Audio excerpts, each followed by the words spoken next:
tous. Je suis bien contente de vous trouver aujourd'hui pour la suite de ce chemin de Pâques.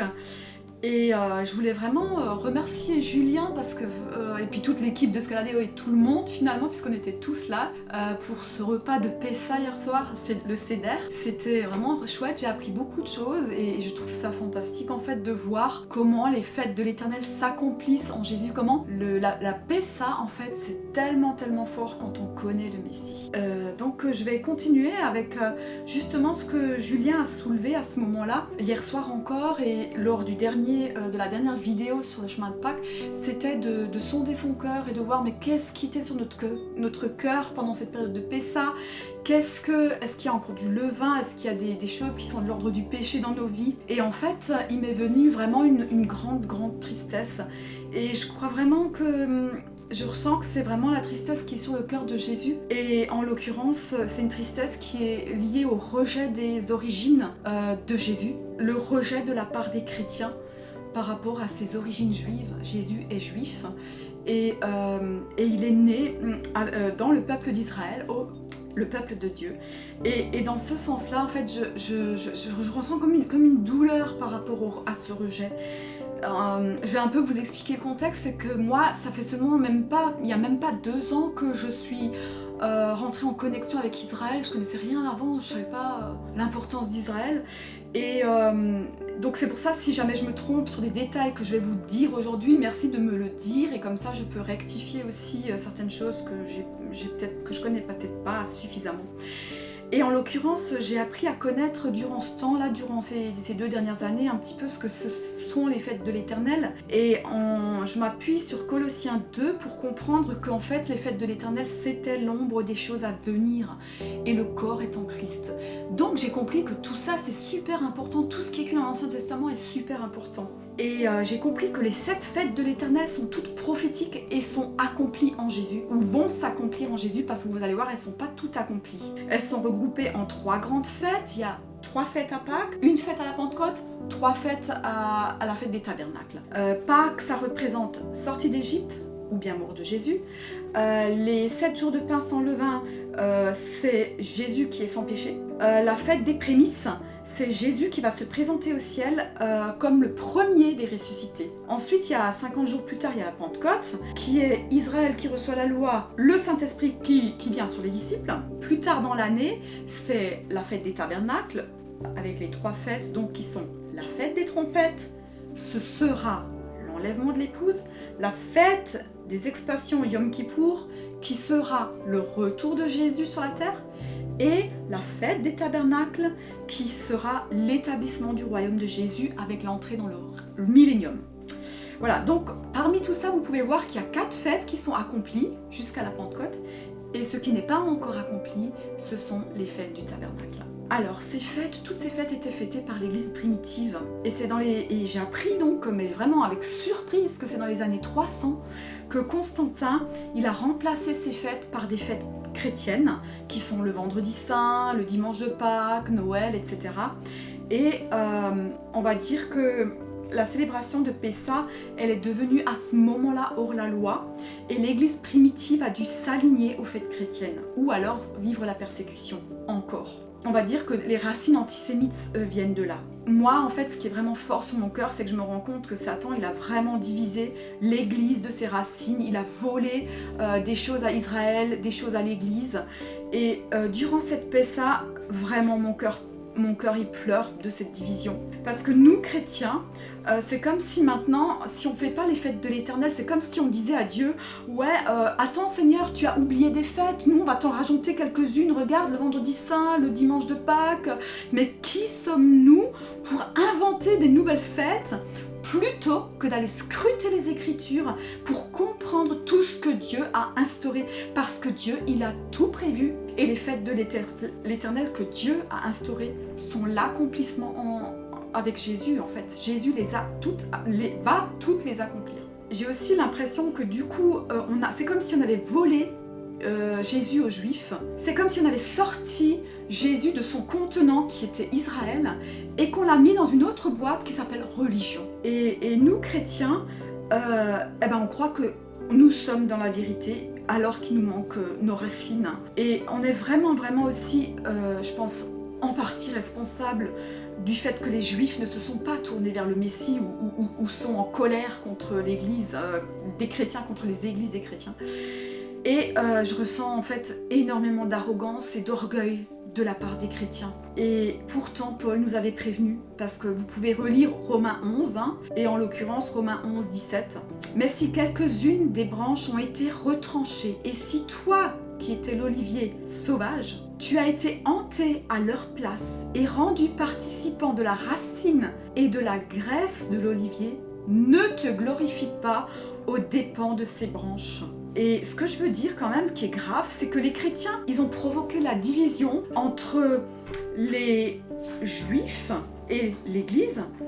Et nous, aujourd'hui, nous récoltons la division dans nos églises chrétiennes, entre les catholiques, les protestants, les différentes entités d'évangéliques. En fait, c'est une récolte. Et si aujourd'hui on veut retrouver l'unité de l'Église, il faut qu'on retrouve l'unité avec Israël. On ne pourra pas sinon. Donc il faut qu'on prie. Et moi, je vous invite vraiment de là où vous êtes maintenant à prier, à intercéder. Comme vous êtes, vous faites une pause avec la vidéo et vous priez avec votre cœur et je vais prier maintenant. Voilà Seigneur, moi je vais vraiment te remettre ce qui est sur mon cœur, ce qui est très fort sur mon cœur par rapport à cette douleur, par rapport à cette division qui existe entre Israël et l'Église, entre toutes ces entités chrétiennes entre elles. Et Seigneur Jésus, je veux te demander, viens permettre à ce que le voile des Israélites tombe pour te reconnaître toi, mais aussi à ce que la couverture qui est sur les chrétiens, sur les yeux des chrétiens tombe pour qu'ils reconnaissent ton peuple comme étant la source, la racine, comme étant ceux à qui tu as confié des choses essentielles et comme étant ceux aussi que tu as envoyés pour nous révéler en fait la parole, pour nous révéler des choses importantes et que sans eux, nous sommes comme deux morceaux de pièces qui sont perdus, de pièces de puzzle qui sont perdues et que nous avons besoin de nous retrouver, Et je te prie Seigneur, parce que je pense que dans ces églises chrétiennes, il y a partout aussi encore des esprits antisémites qui ont été véhiculés dans les familles. Et je te prie Seigneur que maintenant, dans le nom de Jésus, tous ces esprits antisémites soient chassés, que la personne qui regarde cette vidéo et qui pense qu'il y a quelque chose dans sa famille, qu'elle a hérité, qu'elle puisse être maintenant libérée et qu'elle puisse recevoir de toi toutes les révélations de la parole, de la Torah, de la Bible, de ce qui vient de ton cœur, de ce qui vient d'Israël, de nos racines hébraïques. Seigneur Jésus, et je te prie pour que maintenant il puisse y avoir vraiment quelque chose qui soit greffé, que nous puissions tous comprendre cette greffe entre l'olivier franc, entre Israël et nous qui avons été greffés sur Israël, et que nous puissions toujours plus comprendre et accéder à tes révélations. Et je prie dans le nom de Jésus. Amen. Voilà, et en fait, j'entame maintenant la suite du chemin de Pâques. Et par rapport à cette suite, j'avais vraiment à cœur de vous partager un peu plus de choses par rapport au pain sans levain, parce que nous venons de commencer donc jeudi la première journée des 7 jours qui sont la fête des pains sans levain. On a bien compris avec ce qu'on a fêté mercredi soir, le Seder, que le pain sans levain, c'est Jésus qui est sans péché. Voilà. Alors le repas de Pâques qu'on a fêté, on va dire que moi ce qui m'a vraiment touchée, c'est que Dieu il n'a rien oublié. Quand on voit toutes ces fêtes, Dieu n'a rien oublié et tout prend son sens quand on retourne aux racines hébraïques.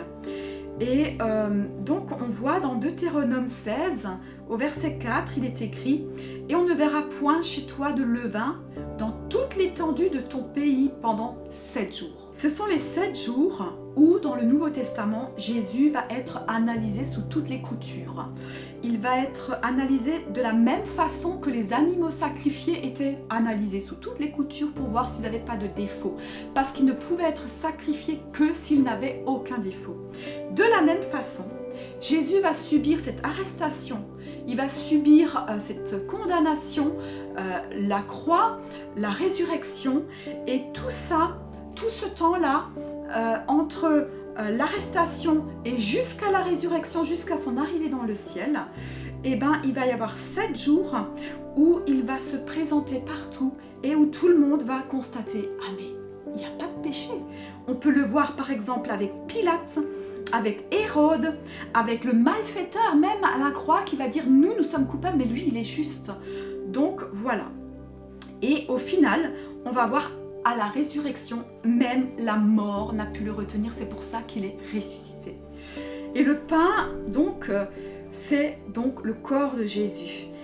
Alors lors du dernier repas de Jésus avec ses disciples, il va donc dire en Marc 14, 22 à 25, pendant qu'il mangeait, Jésus prit du pain et après avoir rendu grâce, il le rompit et le leur donna en disant « Prenez ceci est mon corps ».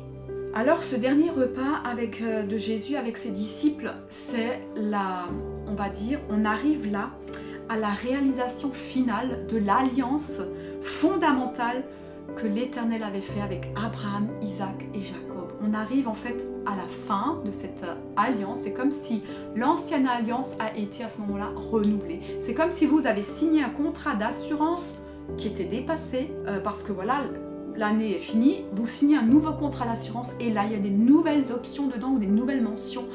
Et cette alliance qui vient d'être signée à ce moment-là avec Jésus et ses disciples et avec le monde entier, elle est parfaite.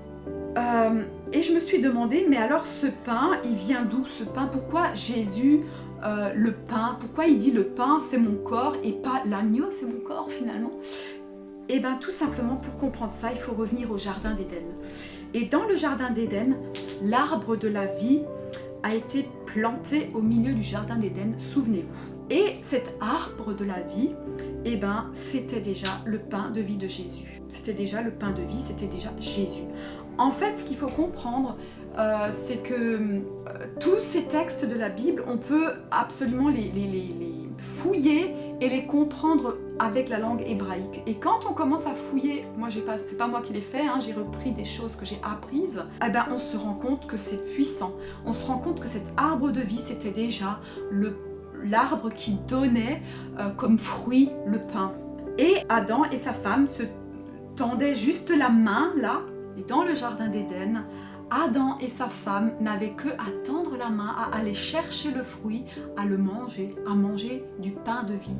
Tout le temps, librement, sans problème, à volonté. Et il est écrit dans Jérémie 11, 19 « J'étais comme un agneau familier qu'on mène à la boucherie, et j'ignorais les mauvais desseins qu'ils méditaient contre moi.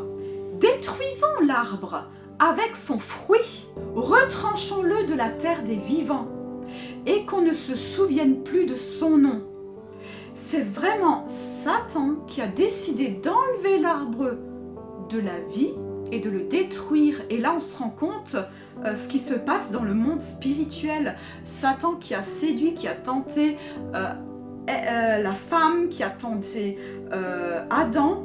Et la conséquence qui en a suivi, c'est Genèse 3, 19. Dieu dit à Adam: c'est à la sueur de ton visage que tu mangeras du pain, jusqu'à ce que tu retournes à la terre où tu as été pris. À partir de là, il va falloir faire de gros efforts pour accéder à la vie, parce que l'homme va devoir appliquer des lois, etc., etc., et ce ne sera jamais suffisant. Et à Pâques, c'est le temps, à la Pessa, c'est le temps de la réparation et du rétablissement de toutes choses au travers de la mort et de la résurrection de Jésus. Et je vous invite chez vous à lire Jean 6, où Jésus parle vraiment de ce pain. Vous comprendrez beaucoup de choses du coup. Et moi, je veux juste vous citer Jean 6 au verset 35. Jésus leur dit: « Je suis le pain de vie. Celui qui vient à moi n'aura jamais faim, et celui qui croit en moi n'aura jamais soif. » Pessa, ce sont donc les 7 jours de pain sans levain, et c'est la reconnexion à la source de la vie, la reconnexion à Jésus. Le pain, c'est la reconnexion à la source de la vie. Et ce pain, nous sommes vraiment invités à nous nourrir quotidiennement de ce pain, à nous nourrir quotidiennement de Jésus, dans cette présence, dans cette intimité de Jésus. Donc en fait, on va vraiment se rendre compte que la mort de Jésus à la croix, la résurrection, c'est l'accomplissement messianique. Et Jésus, il est venu nous apporter la vie éternelle, la plénitude, la perfection. En lui est la perfection. Et voilà, faites ceci en mémoire de moi, la reconnexion à l'arbre de vie. Voilà ce que je voulais vous laisser. Vraiment un encouragement pour vous nourrir de Jésus et aussi replonger peut-être dans ces textes qui parlent de ce pain de vie dans Jean 6, mais peut-être aussi dans Deutéronome qui parle des fêtes de l'Éternel. Vous allez découvrir des choses extraordinaires si vous plongez dans ces textes. Et voilà. Et je vous donne rendez-vous pour dimanche pour la suite du chemin de Pessah ou de Pâques.